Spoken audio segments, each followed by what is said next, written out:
Pan on medium heat, about 5 or 6 on a 9-point burner. 3 tablespoons of butter. Toss it in there, wait till it melts.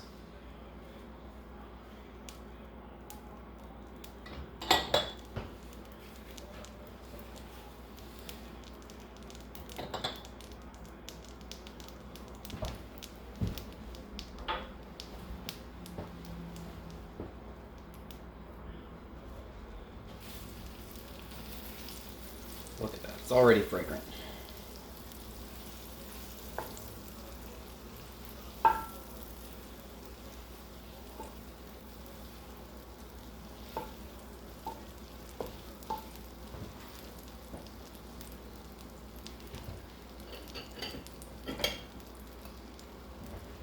Half of a red onion, chopped.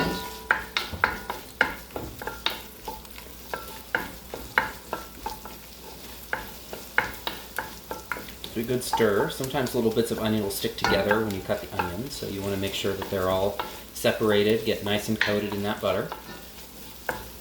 We're going to turn up the heat actually a little bit here. I want to make sure those onions are caramelizing nicely. This recipe also calls for garlic, and that'll go in just a moment. But before we do that, we're going to cook the onions just a little bit because you want to make sure that the onions do soften up and that their flavors are released before you toss in the garlic. If you're stirring and cooking in fat for too long with garlic, it can cook before the onions do, and you end up with sort of overcooked, even slightly burnt garlic, and that definitely does not taste good. So you want to avoid that.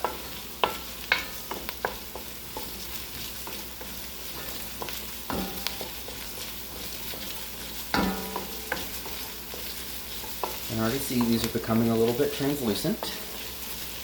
A couple more minutes here.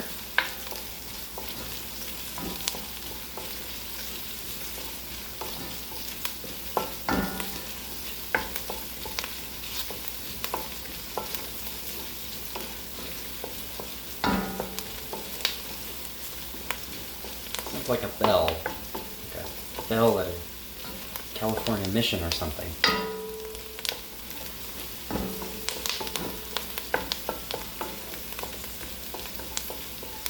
Okay, really nice onion flavor coming off of this.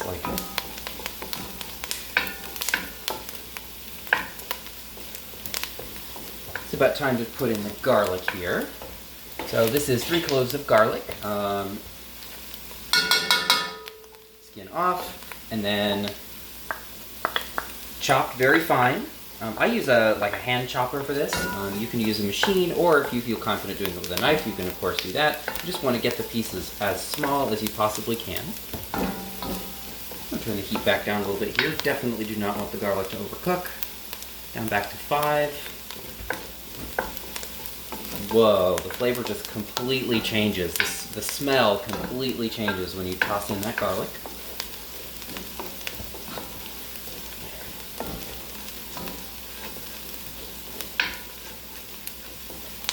At this point, we're going to add 1/2 teaspoon each of salt and freshly ground black pepper.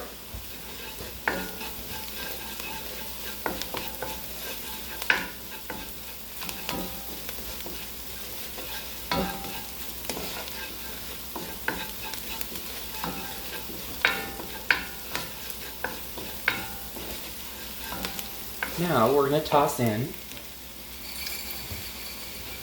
about 12 ounces of cooked bacon, maybe even slightly overcooked bacon. It rehydrates a little bit when you put in the wet ingredients in this recipe, so it's okay if it's a little overcooked.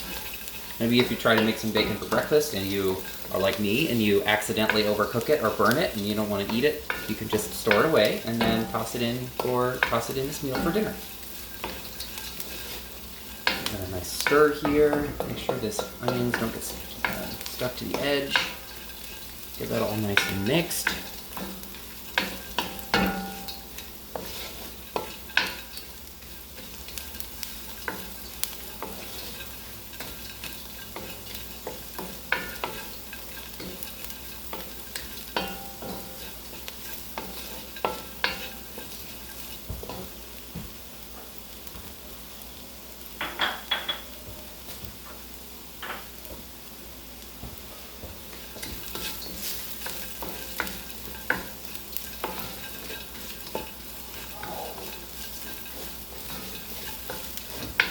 can hear my partner there in the background watching football.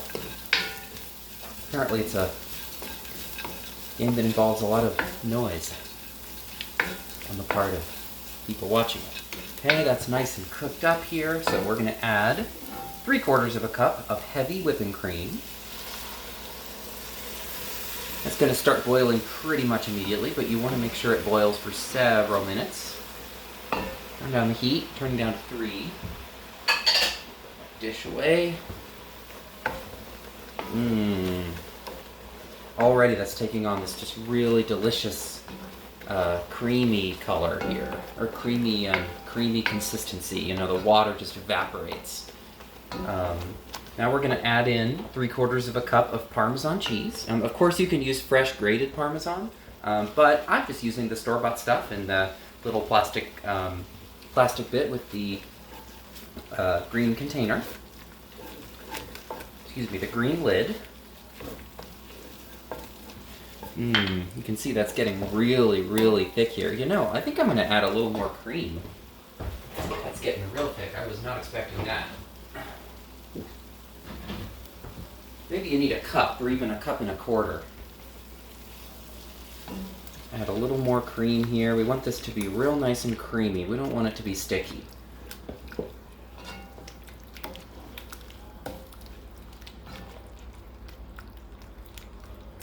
Yeah, now that's what I'm looking for here.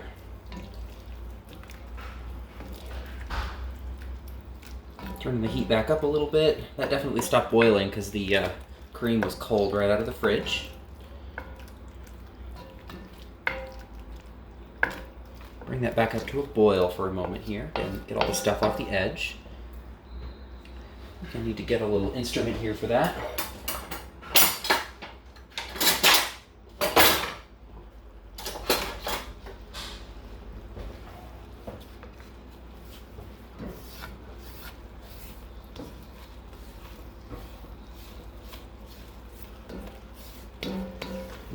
This is exactly what I'm going for here. Creamy, flavorful. You can really smell those garlic and onions and bacon. Every ingredient really plays an important role in this meal. I'll put this cream away here. You never want cream to be sitting out.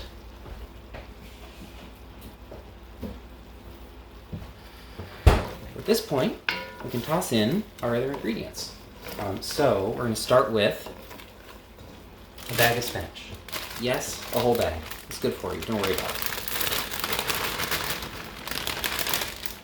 It'll wilt down and mix in here really nicely, and you're going to get more than enough of your vegetables for the day.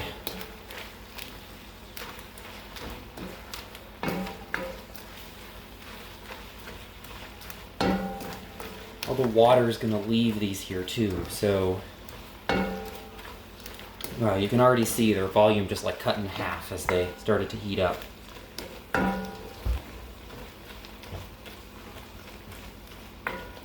Wow, I'm gonna add a little more cream still here. I think this, maybe this, I don't usually use this red cast iron pan. I'm usually cooking in a slightly different container, so maybe it's just making the water and the cream evaporate really, really quickly, more quickly than I'm expecting. There's one thing you take away from my cooking videos. It's that cooking is not perfect, like you see in some people's videos. You know, it's constantly a process of, you know, you look at what you have, you adjust, something happens that you didn't expect, you adjust again, you realize you're missing an ingredient, and instead of, you know, turning off the stove, jumping in the car, driving to Safeway and getting the thing you need, you're just like, well, what can I do instead, right? Who knows, you might end up creating your family's, you know, go-to delicious meal that you created yourself instead of just getting from a recipe somewhere or a video. Okay, that spinach is cooked down really, really nicely. So next thing here is going to be our pasta. This is about 6 ounces of cooked fettuccine. Just simple fettuccine you'd get at the store, nothing fancy. I'm going to mix that in nice and well here. Any kind of stringy pasta doesn't often want to accept ingredients, like it just doesn't really like to mix in, so you really have to do the work of mixing it in here. Mix, mix, mix.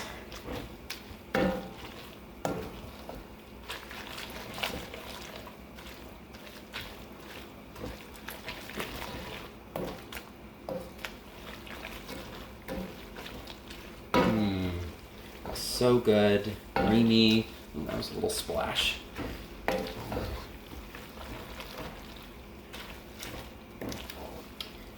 Heat's still on here, right? Any excess water, that's going to be cooked out.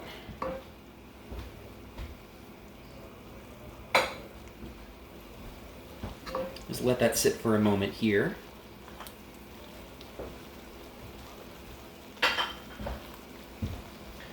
Spinach out of here.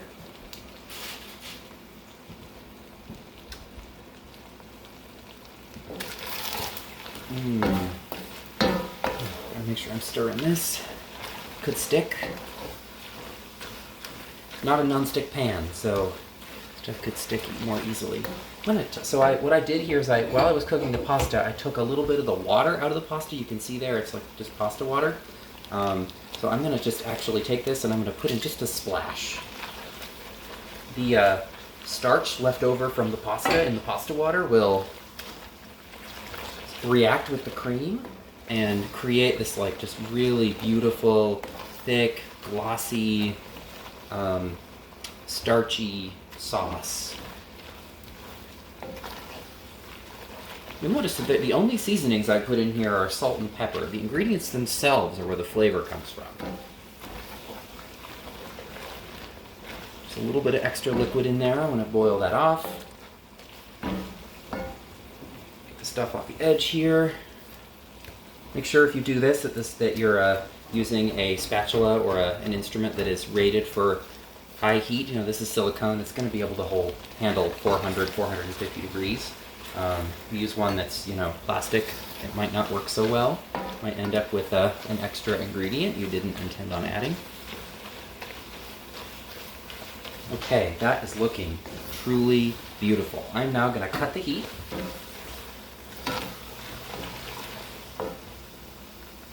And chicken breast.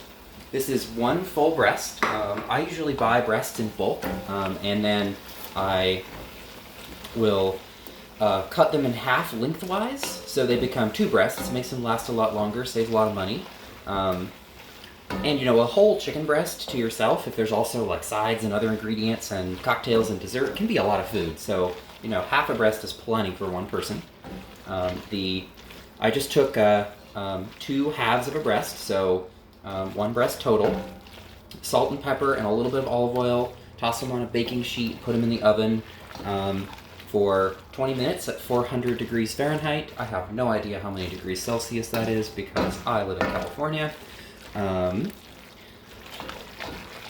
And some of you might think, wow, you're stirring that so much. Stop stirring. That's exactly what I'm going to do. Alrighty, so partner's greeting the cats over there. We're going to take this. I'm going to take our video over here. Oh, gross. You saw the trash cans and the dishes. That was not my intention. Oh, well. Moving that out of the way. See the microwave there. We're going to get some plates here.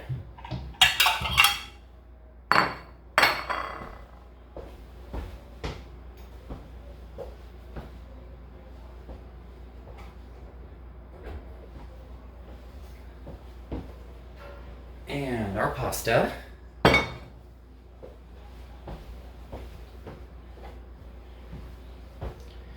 need an instrument for serving this. That's real hot. Don't touch that with my hands. Note to self, if you use a cast iron pot, make sure you have a mitt nearby. That looks so good.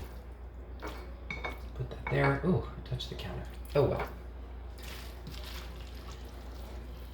We're not those fancy people that would toss that out because it touched the counter I literally just cleaned.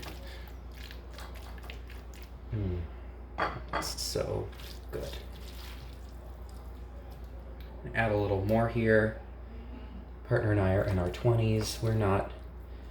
We want some nice big portions.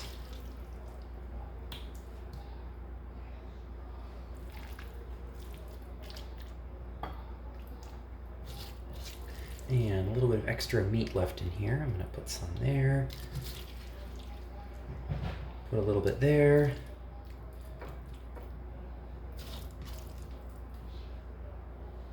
And there you have it. Creamy bacon and chicken pasta with spinach. I think I'm going to add a little parsley here. This is fresh parsley, but just ever so slightly lightly dried. I set it in the oven while the chicken was cooking for a few minutes. It gets some of the water out and really brings out the parsley flavor a lot. If you've ever had those containers that they sell of like lightly dried herbs, it's sort of what it tastes like. Okay, we'll just toss that there. So voila. Give you a good look at that here. Delicious.